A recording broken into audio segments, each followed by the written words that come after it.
Husky కాదా ఇది? ఇది చర్చ్ ఫ్రెండ్స్, చూడండి అంత పెద్దది చర్చనా, చర్చ్ ఫ్రెండ్స్ అంత పెద్దది కట్టారు, భలే ఉంది. ఇదిగోండి, ఆగా ఒకసారి లోపల చూడండి. ఒక్క నిమిషం ఆగు, వీళ్ళు ఎవరో మరి కదా. అలా మామగారు తాతగారు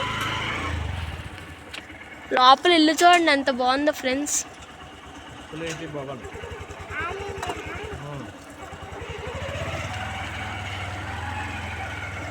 ఇదిగోండి చర్చ్, అలా ఇట్లా అక్కడ భలే ఉండిద్దా ఇది.